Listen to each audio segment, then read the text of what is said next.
done all of that, right? So when I went there, nigga, I didn't know that a kid in America can be sentenced to juvenile life without parole. They call it JLWOP. At the time when I went, it was kids out of St. Louis, Florida, Baltimore, DC, Ohio,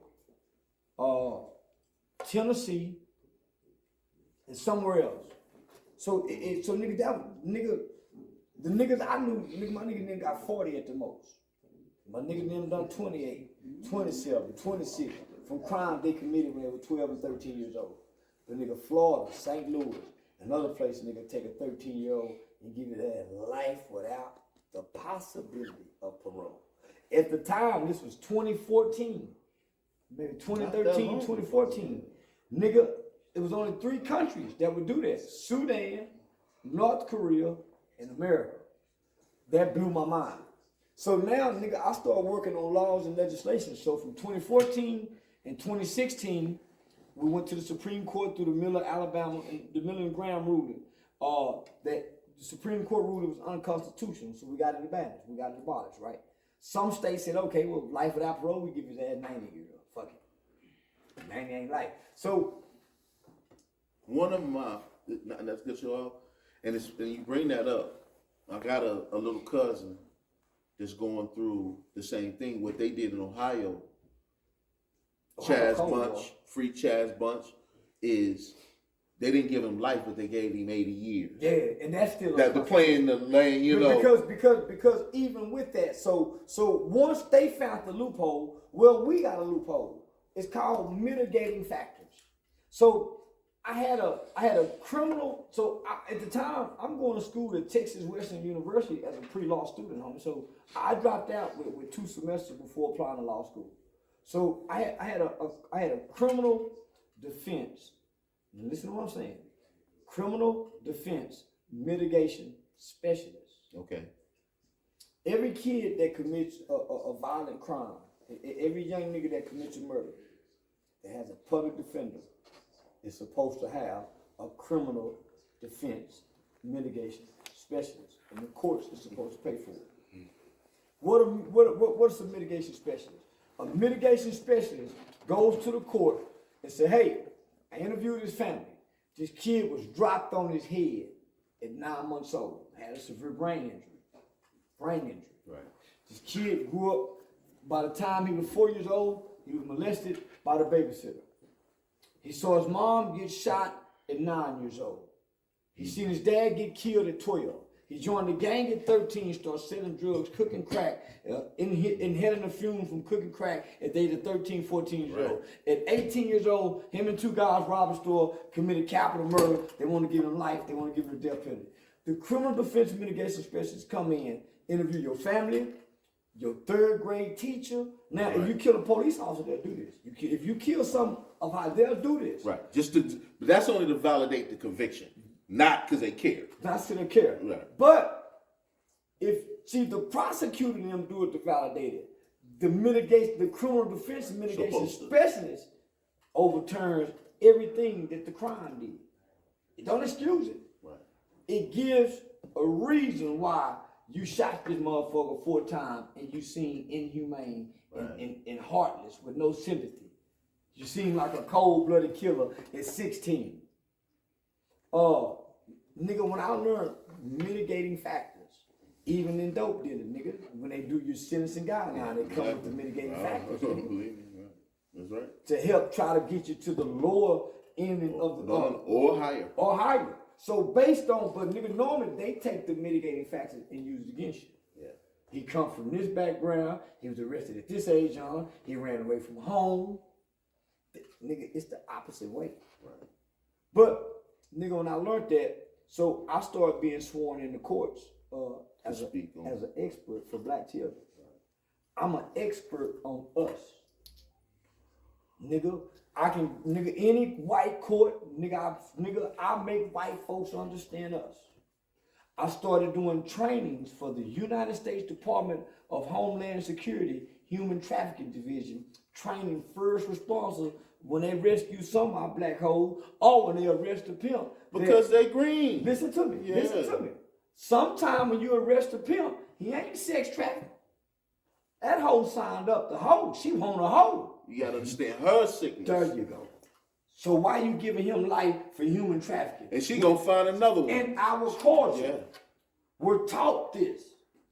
We're taught It's this. sadistic. Come on now. And then, nigga, I used to fry their brain when I used to say, how many of y'all know that 95% of men in America have laid with a whore or prostitute? That's right. I'm telling this to law enforcement. And I remind them during their high school days. Right. The channel we used to watch, Porky's Revenge, Benny Hill. Groomed us. Everything groomed us for prostitutes, nigga. So, nigga, the college boys, the frat boy, we spiked the punch. That's rape. That's it. We didn't even realize. That's rape. That's right. We spiking the punch. That's rape. Come on, let's get them drunk.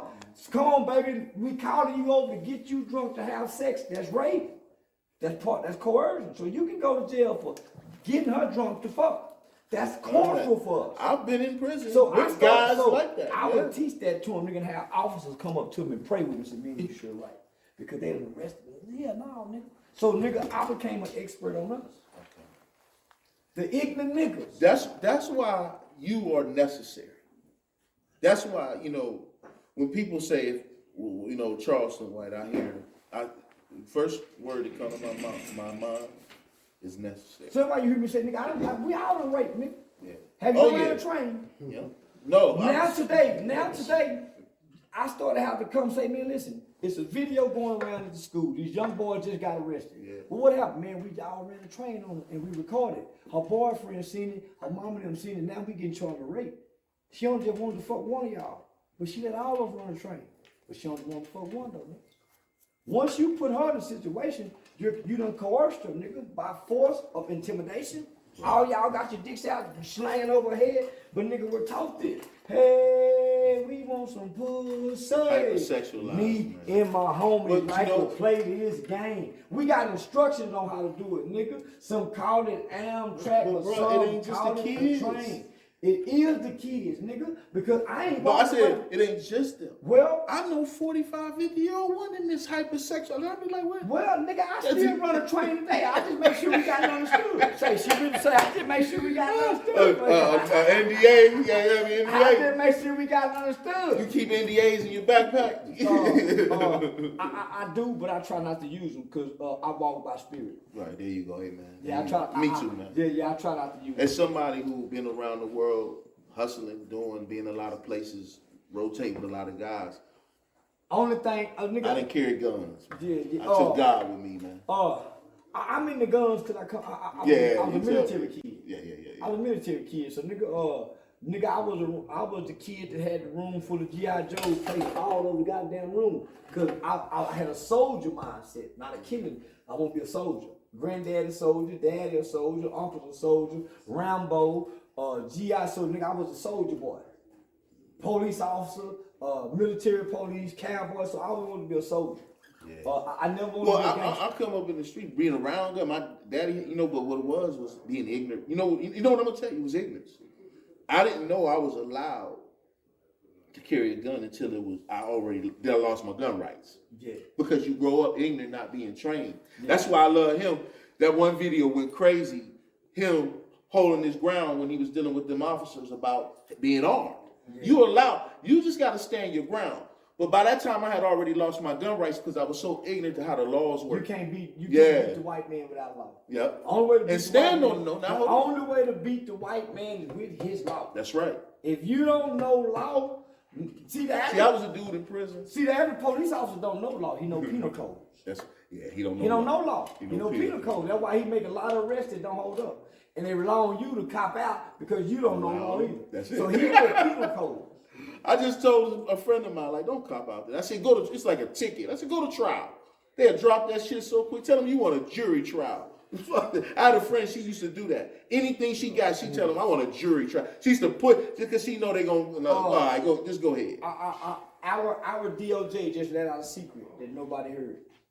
They said if we prosecute everybody that's involved in the Epstein files, it'll shut down our justice system. If every nigga in court, in trouble, say they want to go to trial, it'll crash the system. Well, that's what happened in the feds when people stop going to trial. That's right. Everybody said, that's why they created the guidelines. Everybody said, nigga, stick to it. I want to trial. If everybody in jail right now said, I want to trial, nigga, the door's open. That's right. There you go. The door's open. You listen. He's telling the truth. He's telling the truth. He's telling the truth. Yeah, I swear to God. Let me ask you. I made a post that went viral about a week ago, and I want to get your opinion on this. I said that I realized that a lot of black men has used prison as an alibi. Have used prison to kind of check out of their responsibilities. You know, it's like one of them guys who, oh man, I was in the joint. It's kind of that excuse to be absent from your children's lives. It's an excuse to, it's a good alibi because hey, I went to jail. Because as a man who spent most of his kid's life in prison, I had to reconcile with that, not using that excuse, I didn't want to be that dad, but unfortunately, like I said, I never went to prison and into jail till I was adult, but then I ended up doing 19 years. It's hard to care about anything you don't have a connection to, even your own children. Right. So most people, they go to prison, they go to young. Yeah. Man, you ain't got no connection to that kid. That's right. It's more connected to fucking her mama than you is to loving her because you had not gone through the natural progressions of what a father have to go through to really be connected to a child as soon as. But do men use that? I said, and a lot of people. I said, men. Some men have used that as an excuse, an alibi. Some niggas don't even use it as an excuse. They don't give a damn. They gonna make another baby. So because just to have an excuse for it, that means you. And I'm talking about and what triggered that post, and I want to give you some back real quick, and I'm gonna be quick. Is that I'm going through a lot of transitioning, coming back into society, and the rudimentary things that you go through, work, this and that, putting your life back together after spending so much time, almost 2 decades in prison. What happens is I go through an anxiety to where I almost want to go back. I can see where men have made a decision. Stuff has gotten so hard for me mentally in a lot of spaces, and luckily I got a good support team and a prayer, but it got so much where I could go back and feel better because I can abandon these responsibilities. And I understand what men struggle with.